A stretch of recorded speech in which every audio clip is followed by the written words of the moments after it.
Hi guys, Gregg Howe, S9 Radio, and I'm back, and a lot sooner than expected, I might add, for several reasons, the main reason being guilt. In the last video, I showed you a pair of Browning Mark IIIs up on 10 meters, how wonderfully easy it was to make worldwide contacts, how nice and quiet things were, yet I didn't tell you how to get there. So in this video, I'm going to demonstrate just how easy and straightforward it is to put a pair of Browning Mark IIIs up on 10 meters. And you're probably wondering, well, why would anybody want to put a pair of Browning Mark III 11-meter CB radios up on 10 meters? And there's actually several reasons for this. Let's start out with performance. These monoband radios easily rival the performance of all but the best modern day rice boxes. When I say rice box, I'm referring to the origin of most of the amateur radio equipment on the airwaves nowadays, as opposed to this glow in the dark stuff. And when folks learned I was running vintage vacuum tube gear, the compliments were just pouring in. So that was enough motivation for me to want to put my Mark IIIs back on 10 meters, and I figured I'd drag the video camera along, showing you folks just how it's done, what all's entailed, and how easy it really is. And as far as the tools and equipment required to perform this conversion, I'm not even going to call it a modification, as Browning has already supplied a couple empty crystal sockets. All one has to do is pop in a crystal and wire up to it. So by now, I'm sure a few are probably wondering, well, how am I going to realign these sets for 10-meter operation? Well, truth be told, the alignment can be as sophisticated or as simplistic as one chooses, and the end result will be almost identical, as we're not doing a complete alignment on both the transmitter and receiver. We're just aligning certain sections. And for the minimalist alignment, use what God gave you, your eyes and your ears. That's right, one can achieve excellent alignment of the high-frequency oscillator using nothing more than the human ear. And then there's a professional hack I need to tell you about as far as the crystal for the receiver that can make or break this whole conversion, as chances are most of you don't have 32, 33 megahertz crystals, and this can be a real deal breaker. So we're going to talk about taking a more common 10, 11 megahertz crystal and operating it in a third overtone mode. And chances are you've already got one of these crystals floating around your junk box or in an old radio you're not using, as they are very common crystals for CB radio. So for some of you, you can probably do this conversion without even walking out the front door and having to buy anything.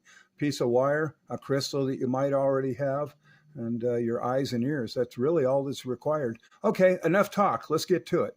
Okay, here's the underside of an early Mark III model. But first things first, unplug your radio, discharge your high voltage caps. If you don't know how to discharge your caps, let your set sit unplugged for a couple days. You should be okay.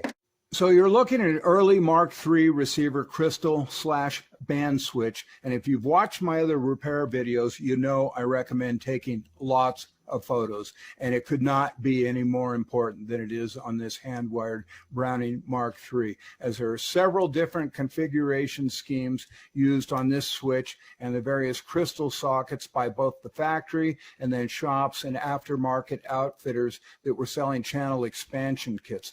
One thing's for sure, you should all have a 31.400 CB crystal. This is the 23-channel crystal. Once again, this is an early model Mark III, so it's soldered right to the crystal switch. The later Mark IIIs had a CB and an HF position and actually used two crystals, and the second HF crystal being a 31,720 megahertz crystal.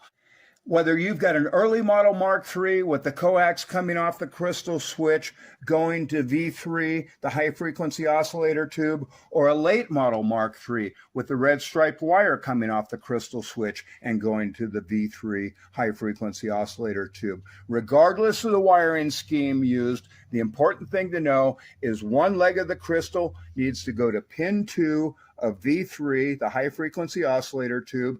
The other leg of the crystal just needs to go to ground, such as they've got these crystals right here. If you're lucky enough to have a crystal that's a little over 32 megahertz and under 33 megahertz, that will get you into the fat part of the sideband portion of the 10-meter band. However, as I stated in the intro of the video, trying to find these high frequency 32, 33 megahertz crystals is really, really tough. So the workaround for this is to use a crystal in the 10 to 11 megahertz range. The crystal I'm going to be using is a 10.85. That's close enough. And there's a fair amount of wiggle room. You can almost go as high as an 11 megahertz crystal. And the reason I say that is on the top side of the chassis, we've got a tuning coil that interacts with the main tuning capacitor. And there's some adjustment to get things dialed in and actually make the dial representative of the frequency. So once again, if you can come up with a crystal anywhere from, let's say, 10.5 megahertz to maybe 10.9, that'll really get you in the fat of the sideband portion of the 10 meter band. Unfortunately, 10 AM isn't really going off much anymore. And that starts at 29 megahertz to 29.1. And that used to be my favorite part of the band. A lot of old boat anchors, Johnson Valiants, Vikings, Heathkit DX100s. And every solar cycle, the old timers just keep becoming less and less and less, to the point where there's just hardly any activity on 29 megahertz AM, 10 meter AM. But if you did want to do 10 AM, then you would certainly want to find a crystal that was closer to 11 megahertz. And you could dial that in and probably still get a little bit of the sideband portion of the band. So like I say, it's kind of something you get to play with. Use whatever crystal you've got in an old radio or your junk box, stuff it in the crystal socket, or if you've got to unwire a crystal, such as the hardwire crystals, lift one leg of the HF crystal and pop this crystal that you found in with one leg of it going to ground, and see what you've got.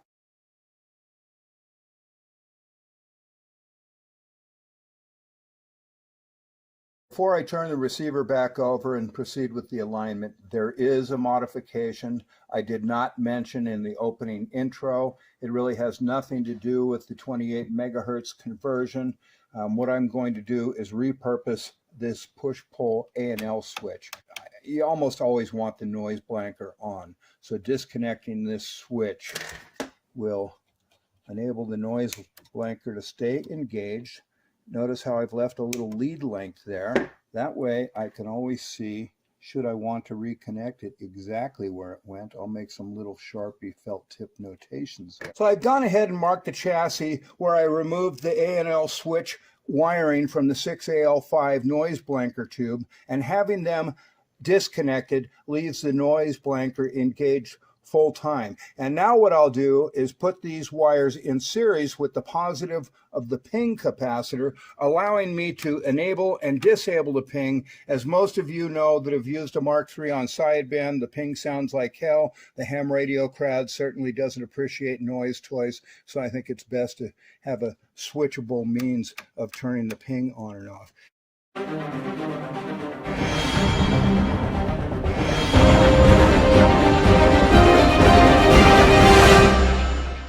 Okay, I've got this early Mark III receiver all warmed up and ready for an alignment. As mentioned, the alignment procedure can be as sophisticated or as simplistic as one chooses, depending on your skill level and the equipment that you possess. I'm a fanatic about having the 455 IF strip being aligned with some precision equipment. If you don't possess that equipment, take a pass, as we're most concerned with the receiver's front end, the high frequency oscillator section right here. But let's start out on 11 meters just to ensure that all the equipment setup is functional and everything's working. So for that, I've got it on channel 19. I'm using sideband so I don't have to keep the camera pointed at the meter, so you can audibly hear what's going on. For those of you that have a signal generator, I don't need to tell you how to use them. You already know what to do. And for those of you that have an antenna analyzer, I've got this one set up with kind of a homemade dummy load acting as a radiating antenna, and I'll go ahead and turn that on. It's in the sleep mode right now. So here we are, and you'll be able to hear as I sweep by channel 19. So you see, an antenna analyzer also makes a pretty decent signal generator. Now that you've confirmed your test setup or lack of test setup, just your ears, as you see, I've got no antenna coax connected to the receiver here. I'm still on 11 meters. I've still got the HF crystal installed. I've got the receiver dial fully maxed out on the highest frequency possible, which in this case is channel 23B, or with the HF crystal installed, 27,595. I've intentionally got the receiver in high frequency cutoff right now. I'm going to go ahead and turn the volume up so you can hear this. And I'm going to go ahead and go counterclockwise, bringing it out of high frequency cutoff. Hear that? Okay. So we're out of high frequency cutoff. I'm going to go ahead and pull the HF crystal. Receiver goes quiet. I'm going to install this 10.85 megahertz crystal, which I think will get me pretty close to being able to calibrate the dial accurately once I get the receiver on 10 meters. And I've just plugged in the crystal, no jump in the receiver noise, telling me, yes, indeed, the receiver is in high frequency cutoff. I'm going to turn the volume up a little more. And because tube rigs are narrow banded and we're so far out of band, we've just increased the frequency of megahertz, which is a lot for a tube rig. So I'm going to go ahead and dial it down to channel 1. That will bring the receiver a little closer to where we left off on the 11 meter band and just kind of enhance the very weak signals that we're looking for. So anyways, we've got the 10 meter crystal installed. We're up on 10 meters theoretically, but we're in high frequency cutoff. I'm going to go counterclockwise with the diddle stick, and we're going to listen for a pop in the receiver noise, a jump. And it might be very minute. Let's have a listen. Up, there it is. Did you hear that?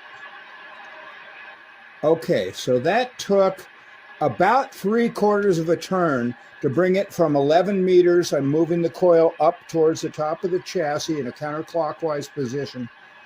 That took about 3/4 of a turn. Hear that?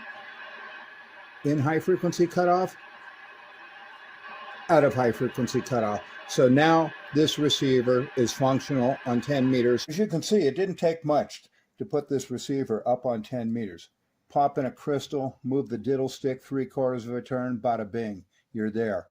And to validate that, yes, indeed, the receiver is now up on 10 meters, this is another nice thing about an antenna analyzer being utilized as a signal generator. I'm going to go ahead and slowly sweep up into the 10 meter band, which starts at 28 megahertz. But what we're also doing is listening for birdies or ghost signals, because we really want to get the receiver on the primary signal, not a ghost signal. Oh, there's something. I heard something. So there you go. We're on 28,257. The dial, now keep in mind, it was 27 megahertz. It's now 28 megahertz. And you can see we're about 250 kilohertz off. Okay, with the frequency counter, aka signal generator in this case, set to the call frequency on the 10 meter band, that's 28,400. I'm now in the AM mode. I've got the Allen screws loose on the dial. I'm going to go ahead and lock it down right at 28,400. And I'll be darned, it's dead on. But for those of you that it's not dead on, take your little diddle stick and go into the L5 inductor, and you can get a little bit of fine tuning doing that. Okay, for those of you with absolutely zero test equipment and not even sure whether or not you're even on 10 meters, my suggestion is when the DX is in, spin the dial. Now, 10 meters is not like 11 meters. You're not going to hear wall-to-wall noise. You may have long periods of no activity, but go ahead and spin the dial. The bulk of the chatter should be around the 10 meter call frequency, which is 28,400. We use upper sideband on 10 meters, and just spin the dial around. And then if you're hearing Morse code, you know you've made it to 10 meters. You're down at the bottom end of the 10 meter band. Once again, this is when the DX is in. And the bottom end of the 10 meter band starts at 28 megacycles. That's not to say that you can't hear code and digital modes higher than that, but at least you know if you're hearing Morse code, You've made it to 10 meters. You want to try to move your range up to 28,300 to 28,500, and that's the sideband portion. And anything higher than that, you get up into the FM and business band modes. But let's see what we've got here.